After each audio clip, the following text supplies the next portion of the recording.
নমস্কার বন্ধুরা, আজ আমি আপনাদের সাথে শেয়ার করব দুর্দান্ত স্বাদের কাঁকরোলের একটা রেসিপি।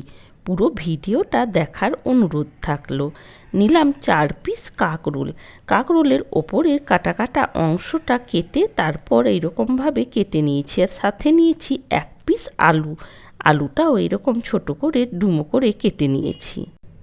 এবার একটা কড়াইয়ের মধ্যে দিয়ে দিলাম সামান্য সর্ষের তেল। তার সাথে ফোড়নে দিয়ে দিলাম গোটা জিরে। ফোড়ন থেকে একটা মিষ্টি সেন্ট বের হয়েছে। এবার আমি ওই কেটে নেওয়া কাঁকরোলগুলো ওই তেলের মধ্যে দিয়ে দিলাম। আমি কাঁকরোলগুলো ছোট ছোট করে কেটে নিয়েছি। আপনারা আপনাদের ইচ্ছে মতো যে কোনো সাইজের কেটে নিতে পারেন। এবার একটু বেশ ভালোভাবে নাড়াচাড়া করে নেব। কাঁকরোলগুলো 1.5-2 মিনিট বেশ ভালোভাবে নাড়াচাড়া করে নেওয়ার পর আমি কিছুক্ষণের জন্য একবার ঢাকা দিয়ে দেব। ঢাকা দিয়ে দিয়ে কাঁকরোলগুলো একটু ভেজে নেব। 2-3 মিনিটের জন্য একবার ঢাকা দিয়ে দিয়েছিলাম। তারপর ঢাকাটা খুলে দিয়ে দিলাম ওই কেটে নেওয়া আলু। আলুটা দিয়েও একটু বেশ ভালোভাবে নাড়াচাড়া করে নিলাম। আবার আমি আলুটা দিয়েও কিছুক্ষণের জন্য ঢাকা দিয়ে দিয়ে কাঁকরোলগুলো ভেজে নেব। এইরকমভাবে ঢাকা দিয়ে দিয়ে ভেজে নেওয়ার জন্য কাঁকরোলগুলো নরমও হয়ে যাবে, আর বেশ ভালোভাবে কাঁকরোল আর আলু ভাজাটাও হয়ে যাবে। কাঁকরোল আর আলু আমি 2.5 থেকে 3 মিনিট মতো ঢাকা দিয়ে দিয়ে ভেজে নিয়েছি। এবার দিলাম পরিমাণ মতো লবণ আর হলুদ। লবণ আর হলুদটা দিয়েও বেশ ভালোভাবে একটু নাড়াচাড়া করে নেওয়ার পর কিছুক্ষণের জন্য ঢাকা দিয়ে দেব। দেখুন, বেশ কিছুক্ষণ সময় নিয়ে কাঁকরোল আর আলু ঢাকা দিয়ে দিয়ে ভেজে নিয়েছি। কাঁকরোল আর আলু বেশ ভালোভাবে ভাজা হয়ে গেছে। এবার এগুলো আমি নামিয়ে নেব। ওই কড়াইয়ের মধ্যেই দিয়ে দিলাম সামান্য সর্ষের তেল। অবশ্যই রান্নাতে যে যেমন তেলের ব্যবহার করেন সেই অনুযায়ী তেলের পরিমাণটা বাড়িয়ে নেবেন। দিয়ে দিলাম একটা শুকনো লঙ্কা, সাথে দিলাম সামান্য কালো জিরে। কালারটা বেশ ভালো আসার জন্য দিয়ে দিলাম তেলের মধ্যেই সামান্য লঙ্কার গুঁড়ো। তার সাথে দিয়ে দিলাম হলুদের গুঁড়ো। এবার ওই তেলের মধ্যেই দিয়ে দিলাম 1 চামচ আদা আর রসুনের পেস্ট। আদা আর রসুনের পেস্টটা দিয়ে একটু বেশ ভালোভাবে নাড়াচাড়া করে নিলাম। মশলাটা যাতে পুড়ে না যায় তার জন্য দিয়ে দেব সামান্য জল। এবার ওই জলের মধ্যেই দিয়ে দিলাম সামান্য জিরে গুঁড়ো, আর তার সাথে দিয়ে দিলাম খুব সামান্য ধনে গুঁড়ো।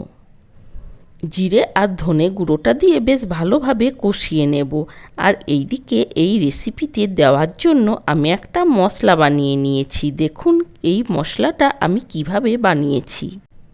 একটা প্যানের মধ্যে দিয়েছি কিছুটা পরিমাণ গরম জল। ওই গরম জলের মধ্যেই দিয়ে দিলাম একটা টমেটো।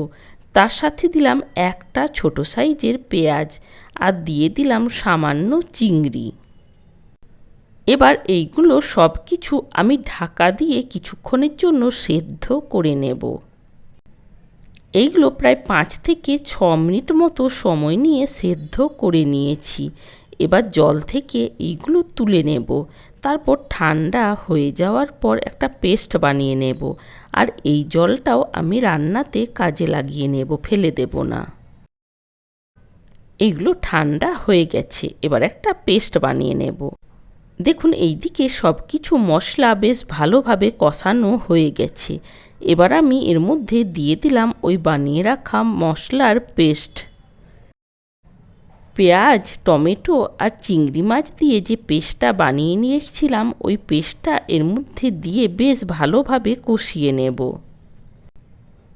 এই রকমভাবে চিংড়ি মাছ দিয়ে কাঁকরোলের এই রেসিপিটা একবার এই রকমভাবে বানিয়ে দেখার অনুরোধ থাকলো। আশা করি বেশ ভালো লাগবে।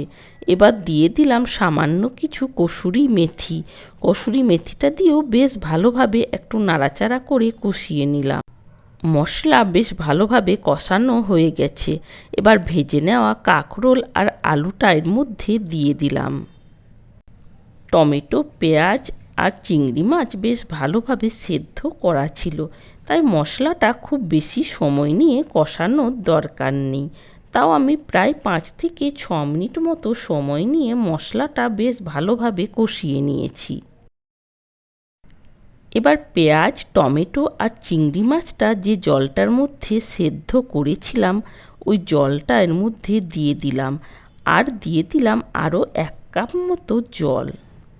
যেহেতু ভাজতে ভাজতেই কাঁকরোল আর আলু বেশ ভালোভাবে সেদ্ধ হয়ে গেছে, তাই জলের পরিমাণটা খুব একটা বেশি দিইনি। বেশ ভালোভাবে নাড়াচাড়া করে কিছুক্ষণের জন্য ঢাকা দিয়ে সেদ্ধ হতে দিলাম। 2 থেকে 2.5 মিনিট পর ঢাকাটা খুলে নিলাম। দেখুন তৈরি হয়ে গেছে। এই রকমভাবে চিংড়ি মাছটা দেওয়ার জন্য সবজি থেকে আলাদাই একটা সেন্ট বের হয়েছে। আপনারা চাইলে নামানোর আগে একটু ঘিও দিতে পারেন। এবার একটা বোলের মধ্যে সার্ভ করে নিচ্ছি। আজকের এই কাঁকরোলের রেসিপি আপনাদের কেমন লেগেছে কমেন্টের মাধ্যমে জানানোর অনুরোধ থাকলো। আর চিংড়ি আর কাঁকরোল দিয়ে এই রেসিপিটা যদি এই রকমভাবে বানিয়ে না থাকেন, একবার এই রকমভাবে বানিয়ে দেখার অনুরোধ থাকলো। ভালো থাকবেন, সুস্থ থাকবেন। আবার দেখা হবে নতুন কোনো ভিডিওর সাথে। Thanks for watching.